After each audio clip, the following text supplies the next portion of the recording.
Crié a 2 hijos que creía míos. Construí una vida, pagué cada factura sin quejarme. Entonces, una noche, encontré una grabación de audio en la cuenta de la nube de mi esposa.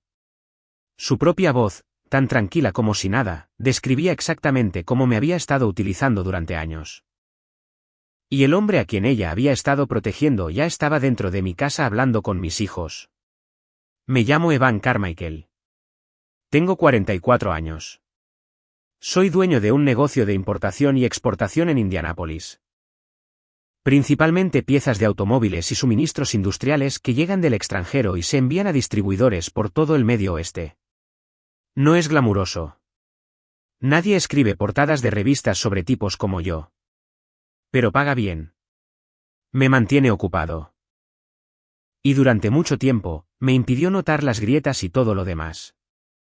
Conocí a Margot cuando yo tenía 37 años. Ella tenía 35. Ya tenía una niña llamada Lily, que tenía 2 años en ese momento. Lo primero que Margot me dijo sobre el padre de Lily fue que simplemente se había esfumado. Simplemente desapareció un día, dijo ella, encogiéndose de hombros como si fuera una noticia vieja. No quería la responsabilidad. No podía manejar ser padre. No indagué en ello. Margot tenía esa manera de hacerte sentir que hacer demasiadas preguntas era de alguna manera grosero. Como si la curiosidad fuera un insulto. Así que no pregunté. No entonces. No durante mucho tiempo. Lily era una niña tranquila. Dulce de una manera que se te metía bajo la piel sin intentarlo. Era esa clase de niña que se sentaba a tu lado en el sofá y se recostaba en tu costado sin decir una palabra. Como si estar cerca de ti fuera suficiente. Yo me ausentaba mucho por trabajo, envíos, reuniones con proveedores, largas temporadas en el almacén cuando llegaba un pedido grande. Pero cada vez que volvía a casa, ella estaba justo ahí, mirándome cruzar la puerta como si yo fuera la mejor parte de su día. Empecé a pensar en ella como mía bastante rápido, más rápido de lo que probablemente debería haberlo hecho. Pero nadie me advirtió sobre eso. Nadie te dice lo rápido que un niño puede convertirse en la razón por la que vuelves a casa. Margot y yo nos pusimos serios en cuestión de un año. Ella se mudó y la casa dejó de sentirse solo como un lugar donde yo dormía. Se convirtió en algo real. Recuerdo la noche exacta en que supe que ella era la indicada. Un jueves a finales de octubre, Lily había hecho un dibujo en la escuela. Éramos nuestra familia. Yo, Margot y ella. 3 figuras de palitos de pie bajo un gran sol amarillo. Me lo entregó con ambas manos, muy seria, y dijo, «Estos somos nosotros, papi». Puse ese dibujo en la nevera. Se quedó allí durante años. Lo que no sabía, lo que no descubriría hasta mucho, mucho más tarde, era que el hombre que supuestamente había desaparecido no se había ido a ninguna parte. Estaba a unos 40 minutos de Indianápolis, rodando con un club de motociclistas llamado Iron Lee, y no había desaparecido de la vida de Lily. Simplemente estaba cuidadosamente oculto de la mía. Pero en aquel entonces, nada de eso existía en mi mundo. Solo existía la casa, el negocio y el ritmo tranquilo y constante de una vida que pensaba que me había ganado justa y honestamente. No era el tipo más llamativo en ninguna habitación en la que entraba. Nunca lo había sido. Pero yo cumplía todos los días sin falta. Me presentaba. Pagaba las facturas. Arreglaba las cosas cuando se rompían. Estaba allí a la hora de dormir, en el desayuno y en cada momento ordinario entre medias. Y durante un tiempo, eso pareció ser suficiente. Como si ser constante y fiable fuera su propio tipo de fuerza. Hubo una tarde al principio, cuando las cosas entre nosotros todavía se sentían nuevas. Llegué a casa hablando de tal vez expandir el negocio y Margot me miró por un largo momento antes de decir en voz baja, casi para sí misma, «Quizás soy demasiado para alguien como tú, Evan». Me reí, le dije que estaba bromeando. Ella sonrió y dejó el tema, pero la frase se me quedó grabada. No entonces, no de ninguna manera que importara. Solo una pequeña cosa. Fácil de archivar y olvidar. Como una semilla que no notas hasta años después, cuando ya ha crecido y se ha convertido en algo que no puedes ignorar. Resulta que alguien contaba con esa constancia por razones que nunca imaginé. Pero esa parte de la historia viene después. Ahora mismo todo lo que necesitas saber es esto: tenía una vida que se veía exactamente como yo quería. Y no tenía idea de cuán profunda era la podredumbre que había debajo. Margot y yo nos casamos un sábado a principios de junio. No fue un gran evento. Quizás 70 personas, la mayoría de mi lado de la familia y un puñado de contactos de negocios que se sentían obligados a aparecer. El lado de Margot era más pequeño, más tranquilo. Su madre, Linda, se sentó en la primera fila y se secó los ojos todo el tiempo. Su padre había fallecido unos años antes de que yo entrara en escena, así que había una silla vacía junto a Linda con una sola rosa blanca en ella. Margot había arreglado eso ella misma. Era una de las cosas que amaba de ella. Los pequeños y atentos gestos que te decían que llevaba su dolor con gracia en lugar de dejar que envenenara todo a su alrededor. Lily fue la niña de las flores. Se tomó el trabajo increíblemente en serio, caminando por el pasillo con una pequeña cesta de pétalos, esparciéndolos uno por uno como si estuviera plantando algo. Me miró cuando llegó al final y me hizo un pequeño gesto con la cabeza como diciendo: «Vale, estamos bien». «¿Procede?» Casi me reí en voz alta. Esa niña tenía una manera de hacer que todo se sintiera más ligero solo por estar en la habitación. Recuerdo estar allí parado en el altar mirando a Margot venir hacia mí y sentir que realmente había ganado algo. No solo una esposa, una familia, una real con todas las partes desordenadas, imperfectas y hermosas que conlleva. Lily era parte de ese paquete. Y no lo pensé dos veces. Ella ya era mía en todos los sentidos que contaban. La luna de miel fue sencilla, una semana en una cabaña en el norte del estado. Sin complejos lujosos, sin lugares exóticos, solo árboles, un lago y suficiente silencio para escucharte pensar por una vez. Cocinábamos la cena juntos todas las noches. Margot se reía más de lo que la había visto en meses. Se sentía como un reinicio, como si estuviéramos empezando algo limpio. Y luego, unos 10 meses después de la boda, Margot me dijo que estaba embarazada. Yo estaba sentado en la mesa de la cocina revisando manifiestos de envío cuando ella entró y simplemente dejó la prueba frente a mí. Sin preámbulos, sin preparación, solo un palito de plástico con 2 líneas y una sonrisa que todavía puedo ver cuando cierro los ojos. Me empujé de la mesa tan rápido que mi silla raspó el suelo. La levanté, le di vueltas allí mismo en la cocina como algo salido de una película que nunca me sentaría a ver. Owen, lo llamamos Owen. Ese embarazo cambió todo en la casa. Lily, que siempre había sido tranquila y cuidadosa, de repente se volvió protectora de una manera que nos sorprendió a ambos. Ponía su mano sobre el vientre de Margot por la noche mientras veíamos la televisión, simplemente dejándola descansar allí como si estuviera montando guardia. La pillaba susurrándole al bebé a veces. Pequeñas conversaciones unilaterales que nunca podía entender del todo. Fuera lo que decía, parecía importante para ella. Empecé a pensar en el espacio. La casa en la que estábamos estaba bien para 3 de nosotros, pero para 4, iba a quedar pequeña. Así que hice lo que cualquier hombre en mi posición haría. Me senté, hice los números y tomé una decisión. Solicité una hipoteca para un lugar más grande, una casa colonial de 4 dormitorios a unos 20 minutos del negocio. Los pagos eran elevados, pero tenía los ingresos para cubrirlos. Firmé los papeles sin dudarlo. Esto era para mi familia. No había un número en esa página que pudiera haberme detenido. Owen nació un martes por la mañana en marzo. 8 libras, 2 onzas, una cabeza llena de cabello oscuro y un par de pulmones que podían llenar una habitación. Estuve allí cada segundo. Sostuve su mano en la mía mientras Margot descansaba y simplemente lo miraba fijamente. Esta pequeña persona que se suponía que era mitad yo, mitad nosotros. Sentí que algo encajaba en su lugar dentro de mi pecho. Algo que había estado inquieto durante años finalmente se calmó. El certificado de nacimiento llegó rápido, más rápido de lo que esperaba, honestamente. Pero la enfermera del hospital manejó la mayor parte mientras Margot todavía se estaba recuperando. Firmé donde me dijeron que firmara. Evan Carmichael figuraba como su padre. No se me ocurrió cuestionarlo. ¿Por qué lo haría? Era mi hijo. Lo había visto venir al mundo. No había nada en esa habitación que me hiciera dudar ni una sola cosa. Me llevé el certificado a casa, lo guardé en la carpeta con el resto de los documentos importantes y no lo volví a mirar durante años. En algunos documentos simplemente confías.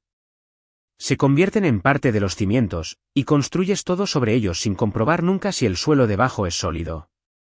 Debería haberlo comprobado. Casi no fui. La invitación llegó por correo electrónico. Uno de esos envíos masivos genéricos de la Asociación de Antiguos Alumnos de la Escuela Secundaria. Del tipo que normalmente borras sin leer más allá de la línea de asunto. Clase de 2002, reunión de 22 años.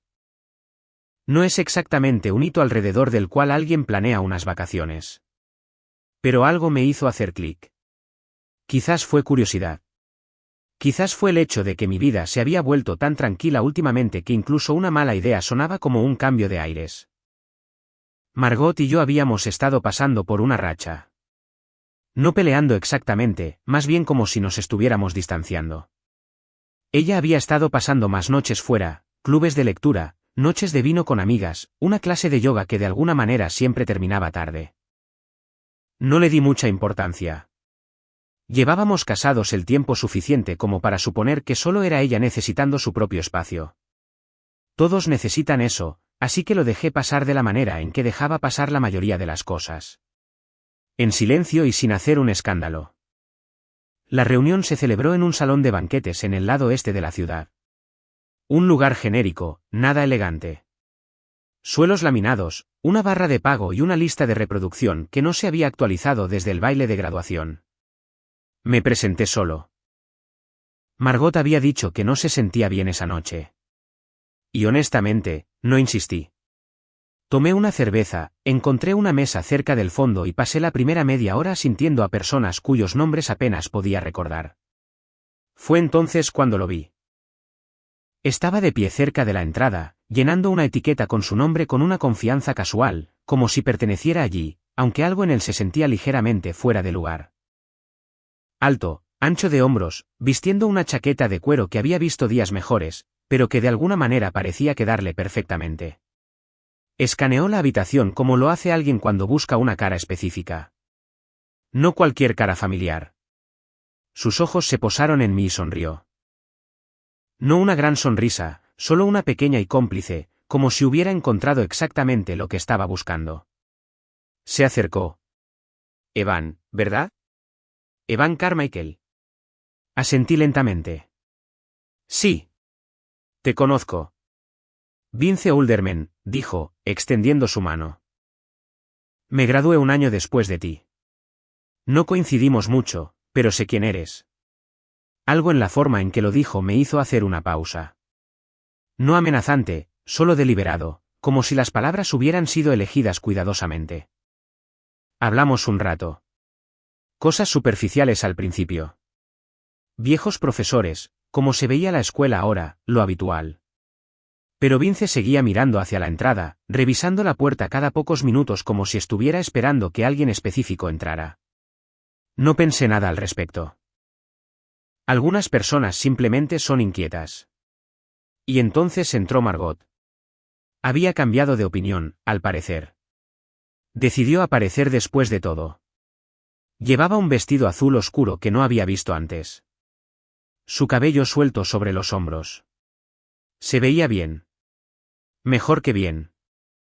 Parecía una mujer que tenía un lugar importante donde estar y se había vestido en consecuencia. Entró con esa confianza fácil. Siempre llevaba ese porte tranquilo e inquebrantable que me había atraído en primer lugar. Sus ojos se movieron por la habitación, buscándome. Y por un segundo, todo pareció normal. Solo mi esposa llegando tarde, buscando a su marido. Entonces su mirada se topó con Vince, y se detuvo. No un tropiezo, no una pausa, una parada total, como si alguien hubiera presionado un botón y la hubiera congelado a medio paso. El color no desapareció de su cara de golpe. Se fue por etapas, como una marea retrocediendo de la orilla. Sus labios se separaron ligeramente y su mano se apretó alrededor del pequeño bolso que sostenía hasta que sus nudillos se pusieron blancos. Observé todo, cada segundo. Y no entendí nada de eso. No todavía. Vince, por su parte, no reaccionó como yo esperaba. No le sonrió. No saludó. Simplemente la observó con su expresión tranquila y firme, como si estuviera confirmando algo que ya sabía. Miré entre los dos. ¿Ustedes se conocen? Los ojos de Margot se clavaron en los míos. Se recuperó rápido, más rápido que nadie que haya visto recuperarse de algo así. El color volvió. La postura se enderezó. La sonrisa regresó como una máscara que había practicado ponerse 1000 veces. No, dijo ella, con la voz perfectamente uniforme. No lo creo. Pero Vince simplemente inclinó la cabeza y dijo muy bajito, nos conocemos. El aire en esa habitación cambió. No podría habérselo explicado a nadie si me hubieran preguntado, pero algo cambió justo en ese momento entre nosotros tres. Algo que había estado enterrado durante mucho tiempo estaba repentinamente justo en la superficie, y yo era el único en la habitación que no sabía qué era. La reunión se quedó conmigo durante días después, no por ninguna gran confrontación. No hubo una. Margot y yo condujimos a casa mayormente en silencio, lo cual no era inusual. Le pregunté una vez si estaba bien, y ella dijo que bien, solo cansada. Lo dejé pasar. Ese era mi patrón. Así es como operaba. No presionaba. No indagaba. Confiaba en que si algo andaba mal, ella me lo diría cuando estuviera lista. Pero algo había cambiado. No podía poner el dedo en ello exactamente. Era más como si una frecuencia hubiera cambiado en el ruido de fondo de nuestra vida. Algo que no podía escuchar del todo, pero que definitivamente podía sentir. Una vibración debajo de todo, como una falla geológica que había estado inactiva durante años y acababa de empezar a moverse. Me volqué de nuevo en el trabajo. Ese siempre era mi movimiento cuando las cosas se sentían inestables en casa. A los envíos no les importa tu vida personal y los proveedores no esperan a que ordenes tus sentimientos. Así que me enterré en la logística, en los números, en el mundo limpio y predecible de las facturas y los calendarios de entrega. Ayudó por un tiempo. Fue un viernes por la noche, aproximadamente una semana después de la reunión. Llegué a casa temprano por una vez, una cosa rara. Margot estaba fuera haciendo algo que no había mencionado en detalle. Los niños estaban en la sala de estar. Owen estaba en el suelo con sus camiones haciendo sonidos de motor en voz baja, completamente perdido en su propio mundo. Lily estaba en el sofá, con las piernas dobladas debajo de ella, leyendo un libro sobre delfines. Me senté a su lado y le pregunté sobre su día, cosas de la escuela, principalmente un proyecto sobre el sistema solar, una niña en su clase que había traído un meteorito real, o eso afirmaba. Cosas normales de niños. Escuché medio presente, mi mente todavía a medias en un envío que llevaba 2 días de retraso. Entonces ella levantó la vista de su libro y su expresión cambió. No dramáticamente, solo un cambio sutil. La forma en que una nube se mueve a través del sol. Me estudió por un segundo como si estuviera decidiendo si decir algo. Y luego lo dijo, papi, ¿por qué Derek dice que él es nuestro verdadero papá? La habitación se quedó en silencio. Owen siguió jugando ajeno, pero todo en mí se quedó completamente quieto. Mantuve mi cara neutral, tomé aire, lento y constante. La forma en que manejas una situación cuando sabes que un movimiento en falso puede romper algo que no puedes volver a armar. ¿Qué quieres decir, cariño?, pregunté, manteniendo mi voz uniforme. Lily se encogió de hombros como si esto fuera la cosa más casual del mundo. Derek, él viene a vernos a veces cuando estás en el trabajo. Nos dijo a mí y a Owen que él es nuestro verdadero papi y que tú eres solo el que nos cuida. Las palabras aterrizaron como un peso físico en mi pecho. No agudo, no explosivo, simplemente pesado, denso, el tipo de cosa que se asienta en ti y no se mueve. Cuando dijo eso, pregunté. Todavía tranquilo, todavía firme por fuera. Unas cuantas veces, dijo ella. Mamá nos dijo que no habláramos de eso. Dijo que te confundes. Me confundo. Esa fue la frase. No molesto, no herido, no triste, confundido, como si la verdad fuera algo demasiado complicado para que yo lo procesara. Y Margot había decidido por su cuenta que yo no necesitaba ser cargado con eso. Miré a Lily, esta niña que había criado, amado, por la que había firmado papeles, alrededor de la cual había construido una vida, y sentí que algo se movía dentro de mí que no había sentido en años. No era ira, no exactamente. Era algo más silencioso que eso, algo más frío. El tipo de sentimiento que viene cuando te das cuenta de que el suelo sobre el que has estado parado nunca fue tan sólido como pensabas. Le revolví el pelo suavemente y le dije que todo estaba bien. Que las cosas de adultos eran complicadas a veces y que la amaba sin importar lo que dijeran los demás. Ella pareció satisfecha con eso. Volvió a sus delfines. Owen levantó la vista de sus camiones y dijo, «¿Viene Derek mañana?» No respondí de inmediato.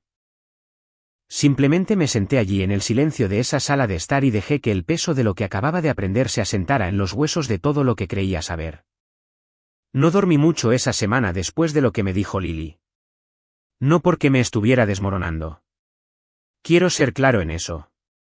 No estaba llorando en mi almohada o mirando al techo en una especie de espiral emocional. Estaba pensando en silencio, metódicamente, de la manera en que pienso en un envío que no cuadra. Porque eso es exactamente lo que se sentía. Un manifiesto con artículos faltantes. Números que deberían haber estado allí no estaban. Y necesitaba averiguar por qué. Margot lo notó. Por supuesto. Ella es perceptiva de esa manera. Me preguntó 2 veces si algo me molestaba. Ambas veces le dije que no. Solo ocupado con el trabajo. Ella no insistió. Esa era una de las cosas que siempre había apreciado de ella. Me daba espacio para trabajar las cosas por mi cuenta. Nunca se me ocurrió que su disposición a dejar pasar las cosas podría haber sido más estratégica de lo que parecía. Empecé con las finanzas. Ese era mi territorio. La importación y exportación es un negocio basado en números. Márgenes, tipos de cambio, costos de envío, tarifas aduaneras. Sé leer un libro de contabilidad de la misma manera que algunos hombres leen una habitación. Así que me senté en mi escritorio una noche después de que los niños se durmieran, abrí nuestras cuentas domésticas y comencé a ir línea por línea. Al principio, nada saltó a la vista. Comestibles, servicios públicos, la hipoteca, suministros escolares, cosas normales. Pero seguí profundizando, registros más antiguos. Y fue entonces cuando los encontré. Pagos a un lugar llamado Rich Services. Pequeñas cantidades al principio, $200 aquí, $350 allá, dispersos en diferentes meses. No reconocí el nombre. No me sonaba de nada. Así que lo busqué. Rich Services resultó ser una fachada. Apenas una presencia web. Ninguna dirección física que pudiera encontrar, sin reseñas, sin nada. Solo un sitio web básico que parecía haber sido montado en una tarde. Saqué el historial de transacciones y comencé a mapearlo en un bloc de notas legal a la antigua usanza. Cada pago, cada día, cada cantidad. El patrón era inconfundible una vez que lo expuse todo. 12 meses de pagos, a veces 2 veces al mes, siempre entre $200 y $600. Nunca la misma cantidad 2 veces.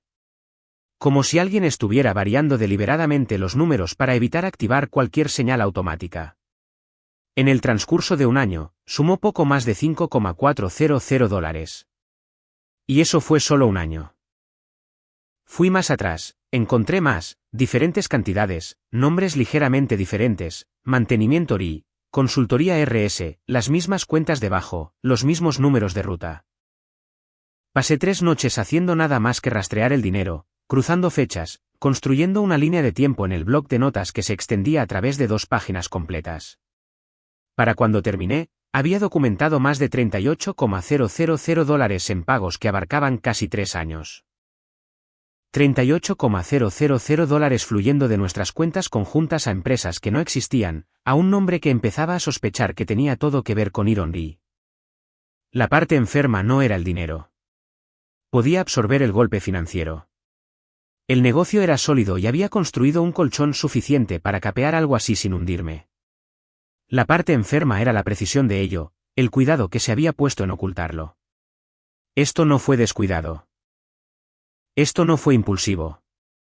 Alguien había planeado esto, lo había trazado y ejecutado durante años mientras yo me sentaba en la misma mesa de la cocina firmando las mismas cuentas sin notar nada. Estaba a punto de cerrar la computadora portátil e intentar dormir un par de horas cuando recordé algo. Margot y yo compartimos una cuenta de iCloud.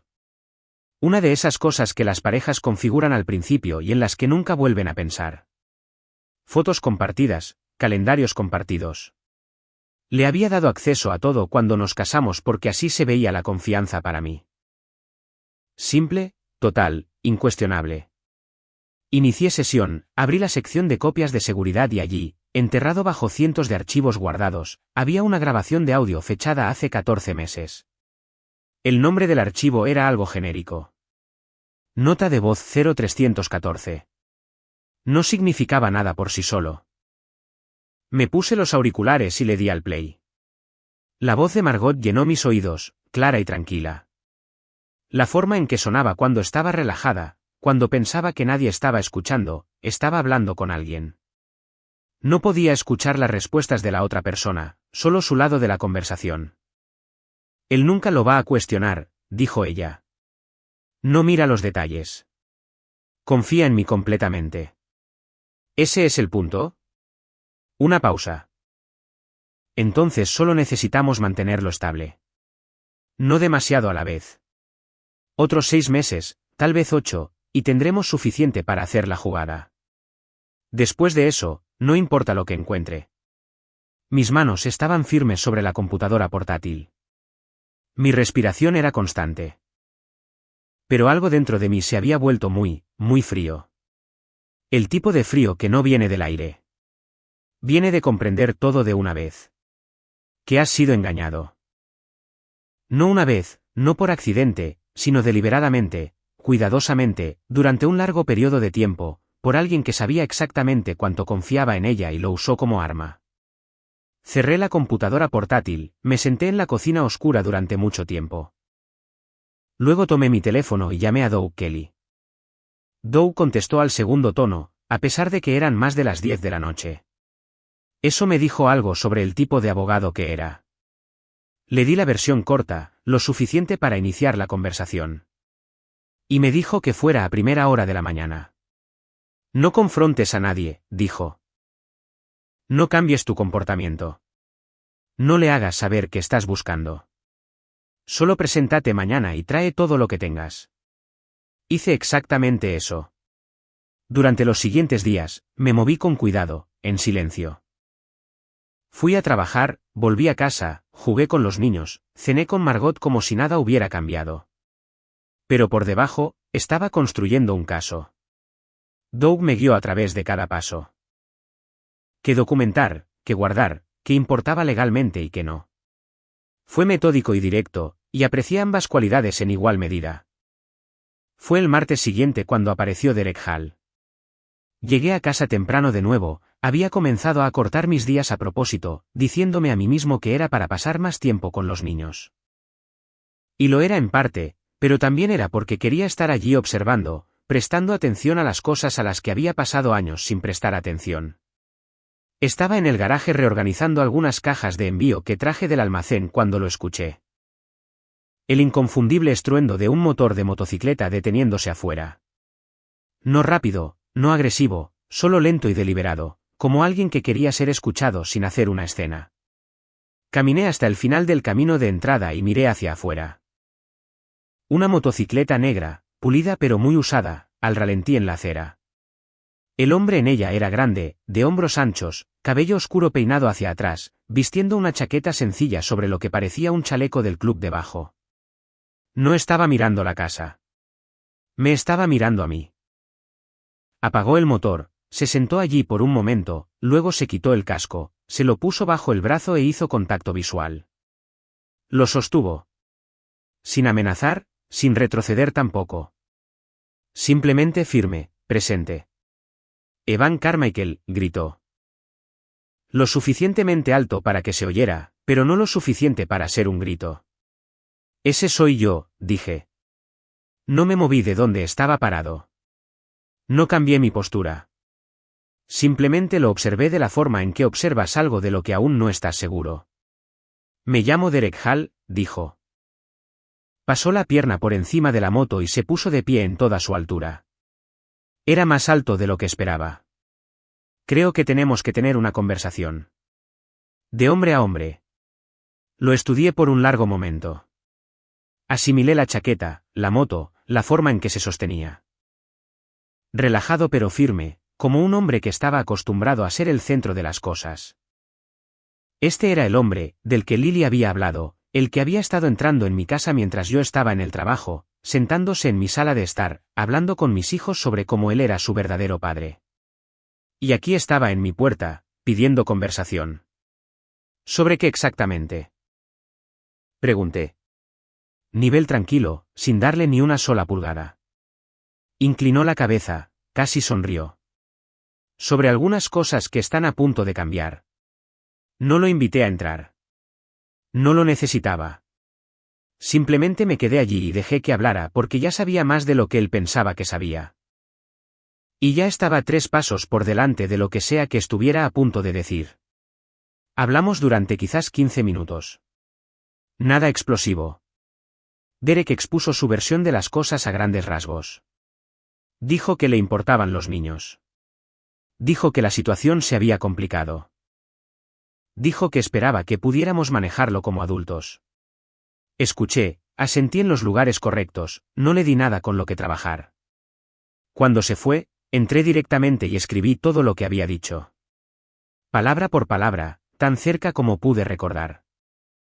Le envié un mensaje de texto a Doug con las notas antes incluso de sentarme. 3 días después, un viernes por la tarde, estaba recogiendo a Owen de la escuela cuando los vi. 7 motocicletas rodando por la calle en una formación suelta, lenta y fácil, como si solo estuvieran dando un paseo. Sin logotipos visibles, sin pancartas, solo cuero y cromo pasando por la escuela exactamente a la velocidad que decía que querían ser notados. Memoricé las matrículas, saqué mi teléfono y grabé 30 segundos de vídeo antes de que doblaran la esquina. Luego conduje a casa, puse a Owen frente a sus dibujos animados y llamé a Doug de nuevo. Doug fue quien sugirió las pruebas de ADN. Estaba sentado frente a él en su oficina un martes por la mañana revisando todo lo que habíamos construido hasta ahora. Los registros financieros, el audio, la visita de Derek, las imágenes de las motocicletas. Doug escuchó todo, tomó notas, hizo el tipo de preguntas agudas que me dijeron que había estado haciendo esto el tiempo suficiente para saber exactamente dónde estaban los puntos débiles. Luego se recostó, cruzó las manos y dijo, Evan, necesito que me escuches en esta siguiente parte. Esperé. El rastro del dinero es fuerte. La grabación es fuerte, pero nada de eso toca a los niños directamente. Si esto va a la corte, y muy probablemente lo hará, la otra parte argumentará que Derek no tiene legitimidad legal, que es un extraño, que tú eres el padre registrado de ambos niños. Hizo una pausa. Pero si podemos establecer la paternidad biológica, si podemos obtener resultados de ADN tanto de Lily como de Owen, entonces controlamos toda la narrativa. Forzamos a Derek a salir a la luz y decidimos en nuestros términos cómo se desarrolla eso. No lo dudé. Ni por un segundo. Hazlo, dije. Doug me guió a través del proceso. Kits de ADN caseros. Sencillo, discreto. No se requiere visita al hospital. Hisopos bucales para mí, Lily y Owen. Podía hacerlo yo mismo en casa sin que Margot lo supiera. Los resultados volverían en 5 a 7 días hábiles. Doug se encargaría del laboratorio directamente. Nadie más los vería hasta que estuviéramos listos. Recogí a los niños un jueves por la tarde.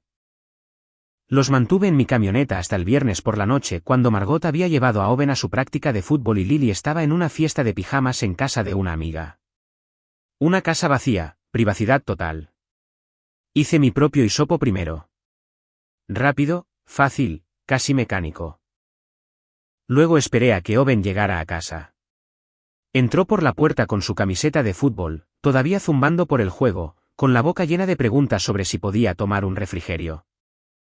Lo senté en la mesa de la cocina, le dije que necesitaba hacer un pequeño proyecto de ciencias con él, algo para una tarea escolar con la que estaba ayudando.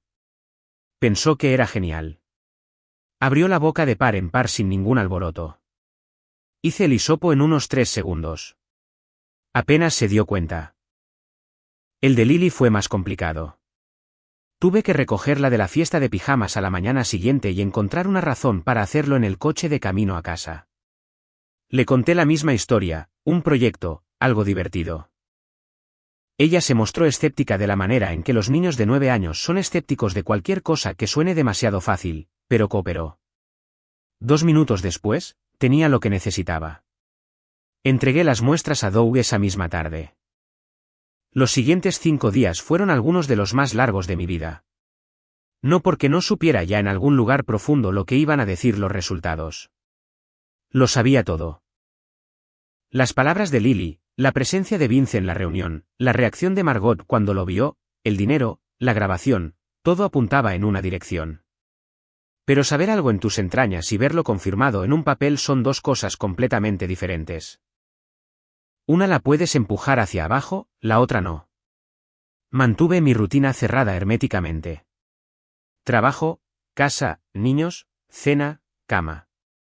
Margot y yo hablábamos de cosas normales, horarios escolares, una fuga en el baño de arriba, si Owen necesitaba nuevos tacos.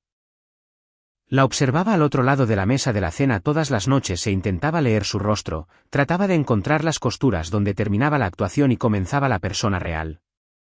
Pero Margot era buena en esto. Había sido buena en ello durante años. La llamada de Doug llegó un miércoles por la mañana mientras yo estaba en el almacén. Tengo los resultados, dijo. Sin preámbulos, sin suavizar, solo el hecho. Ven cuando puedas. Conduje directamente allí. Doug me entregó los papeles a través de su escritorio sin ceremonias. 2 informes, 2 conjuntos de resultados. Los leí lentamente, aunque ya sabía lo que decían. Lily, no es compatible biológicamente con Evan Carmichael. Owen, no es compatible biológicamente con Evan Carmichael. Ambos niños compartían ADN paterno consistente con un solo varón desconocido. Ahí estaba en blanco y negro. Los cimientos de mi familia se derrumbaron en datos en una página. Doug me dio 1 minuto. Luego dijo, ahora, aquí es donde se pone interesante. Sacó una carpeta, un expediente grueso con páginas resaltadas. Un precedente de custodia de un tribunal federal en Ohio decidido hace 3 años. Un hombre llamado Gerald Whitmore había demandado por los derechos parentales sobre 2 niños que afirmaba que eran biológicamente suyos. La madre había estado casada con otro hombre durante la vida de los niños. El otro hombre los había criado. Mantenido, había sido nombrado legalmente como el padre en todos los documentos. El tribunal falló completamente a favor del hombre que los crió. Doug tocó la carpeta con un dedo.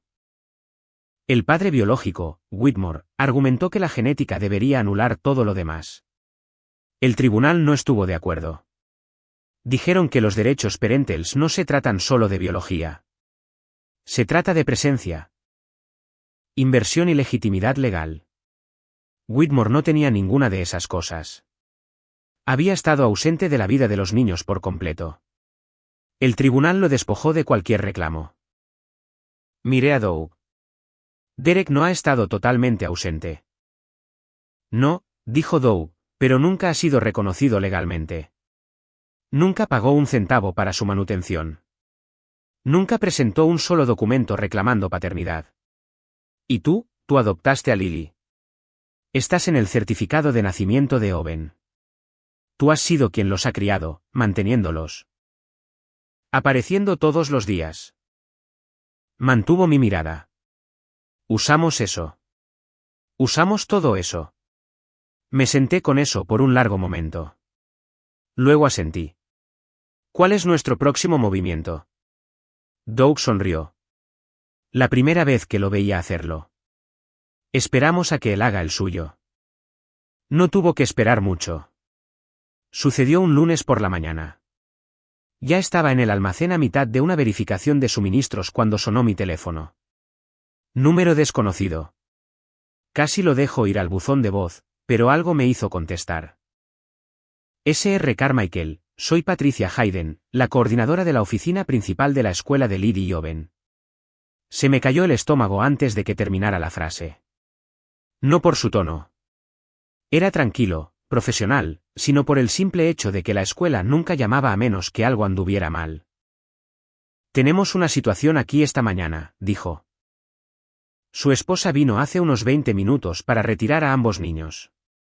Dijo que tenían una cita médica y tenía papeles con ella, pero cuando miramos los formularios de contacto de emergencia archivados, ambos niños figuran con consentimiento de ambos padres requerido para la recogida temprana. No podíamos liberarlos sin su autorización. Ya me estaba moviendo, ya estaba tomando mis llaves del escritorio, ya me dirigía a la puerta. No dejes que se vaya con esos niños, dije. Mi voz salió más dura de lo que pretendía, pero no la suavicé. Estoy en camino. 10 minutos. Conduje rápido pero firme.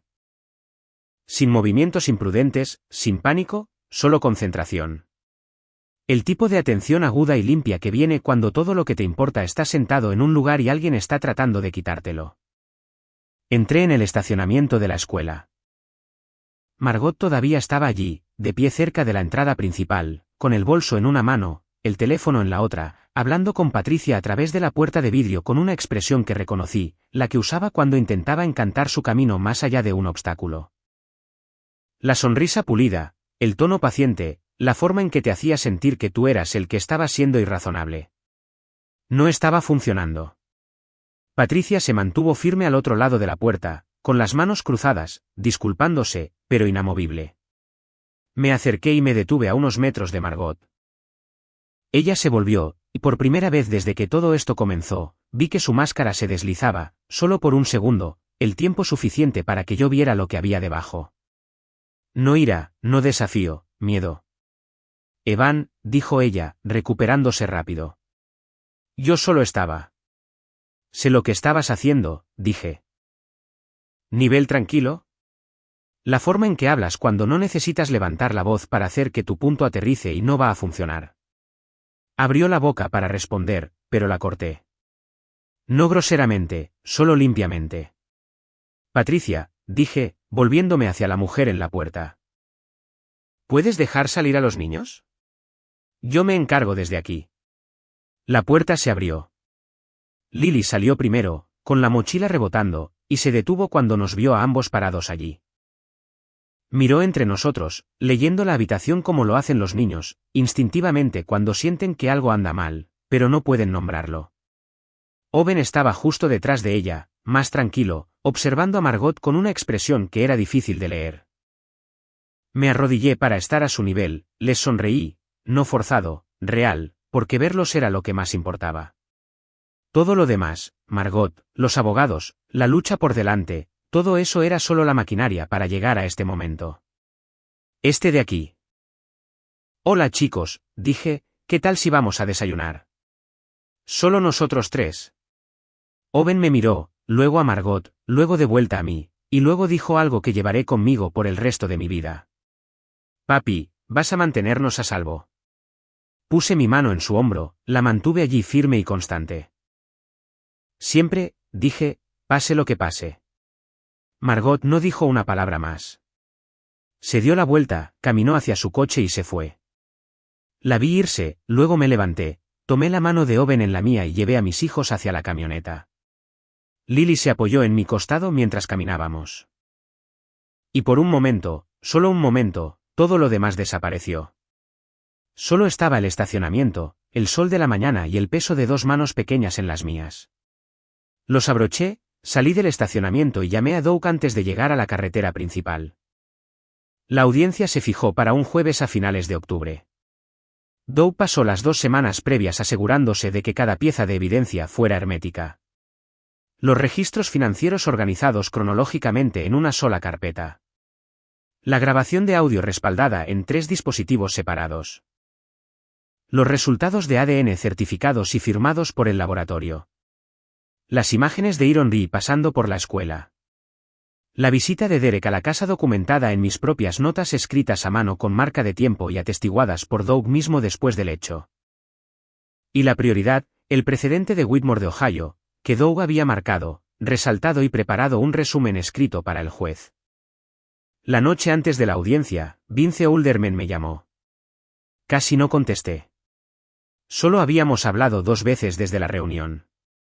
Una vez cuando hizo contacto por primera vez, y una vez cuando me entregó un sobre Manila fuera de una gasolinera en el lado sur de la ciudad. Ese sobre contenía todo. Registros internos del club, registros financieros que mostraban cómo Iron Reed canalizaba dinero a través de empresas fantasma, y lo más condenatorio, una nota escrita a mano por el propio Derek, exponiendo el acuerdo con Margot. La línea de tiempo, las expectativas, el plan. Esa nota fue la pieza que cambió todo el caso. Mañana es el día, dijo Vince. Su voz era tranquila, mesurada, la voz de un hombre que había hecho las paces con lo que estaba haciendo. Solo quería que supieras que no voy a desaparecer. Si el tribunal necesita que testifique, estaré allí. Se lo agradecí. Lo dije en serio. Luego colgué y traté de dormir unas horas, lo cual no sucedió. La sala del tribunal era más pequeña de lo que esperaba. Sin grandes columnas de mármol ni techos altísimos. Solo una habitación sencilla con bancos de madera, iluminación fluorescente y un estrado del juez que parecía haber visto días mejores. La jueza Carol Whitfield presidió. Una mujer de unos 60 años con ojos agudos y una reputación, según Doug, de no tolerar juegos. Margot ya estaba sentada cuando entré, flanqueada por su abogado, un hombre más joven llamado Paul Driscoll, que parecía que tampoco había dormido mucho. Ella me miró cuando entré, pero su expresión no reveló nada. La máscara todavía estaba puesta, firmemente en su lugar. El lado del banco de Derek estaba notablemente vacío. Había presentado una moción de última hora reclamando derechos parentales sobre ambos niños. Pero su abogado, un profesional independiente que Doug describió como adecuado en el mejor de los casos, se sentó solo, hojeando papeles con el tipo de urgencia que sugería que no había visto la mayoría de ellos hasta esa mañana. Doug no perdió el tiempo. Expuso el caso metódicamente, pieza por pieza, de la forma en que desmontas algo para mostrar exactamente cómo se construyó. Primero, las finanzas. $38,000 enviados a través de empresas fantasma vinculadas a Iron Reed durante 3 años. Luego la grabación, la propia voz de Margot, tranquila y deliberada, describiendo el plan para usar la confianza de Evan y el dinero de Evan como una pista de despegue para una salida. Luego los resultados de ADN, 2 niños, ninguno vinculado biológicamente al hombre que los había criado, amado y firmado cada documento que decía que era su padre. Y luego la nota, la letra de Derek, el acuerdo expuesto en términos claros e inequívocos, la línea de tiempo que habían acordado, los roles que cada uno había acordado jugar. Driscoll objetó 2 veces. Ambas veces, la jueza Whitfield lo anuló sin mucha discusión. Ella misma leyó la nota, lentamente, manteniéndola cerca de su cara como si quisiera asegurarse de no perderse ni una sola palabra.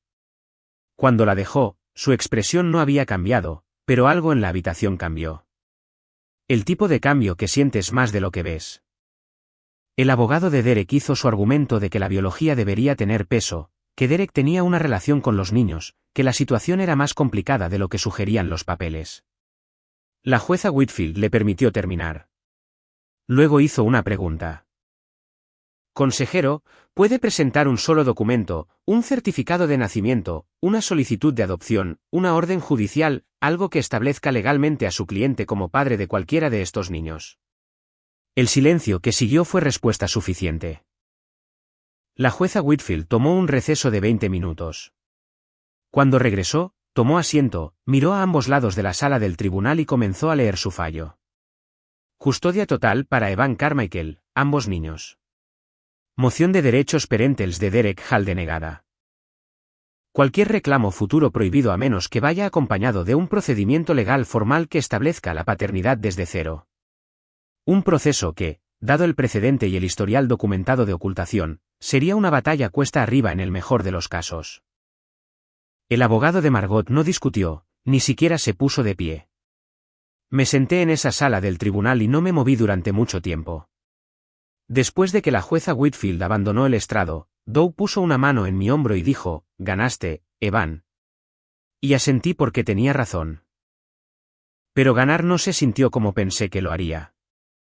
No se sintió como un triunfo. Se sintió como si el suelo finalmente se volviera sólido bajo mis pies después de años de caminar sobre algo que parecía firme pero nunca lo fue. Me puse de pie, estreché la mano de Doug y salí de ese edificio al aire frío de octubre. Lily y Owen estaban en la escuela. Aún no sabían que nada de esto había sucedido, y eso estaba bien. Se lo diría esta noche en los términos más simples que pudiera encontrar. La verdad limpia lo suficiente para que un niño de 9 años y uno de 7 años la entendieran. Por ahora, simplemente me quedé en los escalones del Palacio de Justicia y respiré. Durante meses después, la casa se sintió diferente. No físicamente.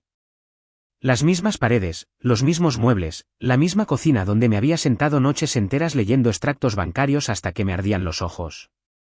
Pero la atmósfera había cambiado. El peso que había estado presionando todo durante años se había levantado tan gradualmente que casi no me di cuenta hasta que una mañana me desperté y me di cuenta de que no había tenido un solo sueño sobre nada de eso en semanas. Margot y yo finalizamos el divorcio en enero. Fue tranquilo, sin fuegos artificiales, sin drama judicial. Firmó lo que necesitaba firmar, tomó lo que tenía derecho a tomar y se mudó. Lo último que escuché fue que estaba alquilando un pequeño apartamento en el lado norte de la ciudad. No hablamos. No por amargura, por claridad. No queda nada que decir que no se haya dicho ya, y ninguno de los dos tiene interés en reabrir lo que está cerrado. Derek Hall desapareció de nuevo en Iron. No ha hecho contacto desde la audiencia. Doug me dijo que todavía podría intentar seguir las cosas a través de los canales legales adecuados si quisiera, pero el precedente y el historial documentado de ocultación hacen que sea una pelea perdida, y todos los involucrados lo saben. Vince Ulderman dejó el club 3 semanas después de la audiencia. Me envió un mensaje de texto una noche que solo decía, terminé con esa vida. Buena suerte con la tuya. No he sabido nada de él desde entonces. Me quedé con la casa, me quedé con el negocio, me quedé con la rutina que me había llevado a través de todo eso. Los envíos, las facturas, el ritmo constante de trabajo que había sido mi ancla durante todo el tiempo que podía recordar. Pero aflojé mi control sobre ello. Empecé a salir del almacén más temprano. Empecé a estar más en casa. No porque tuviera que estarlo, sino porque quería estarlo, porque los niños estaban allí, y allí era donde yo pertenecía. Fue un domingo por la tarde en febrero, uno de esos raros días de invierno en Indianápolis cuando el sol realmente aparece y el aire no muerde. Hice el almuerzo, sándwiches, nada elegante, y estábamos comiendo en la mesa de la cocina. Los tres. Owen me estaba contando sobre un libro que estaba leyendo para la escuela, algo sobre tiburones.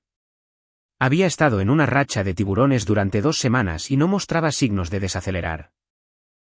Lily estaba más tranquila, como solía ser, picando la corteza de su sándwich, escuchando a medias a Owen, a medias en otro lugar en su propia cabeza.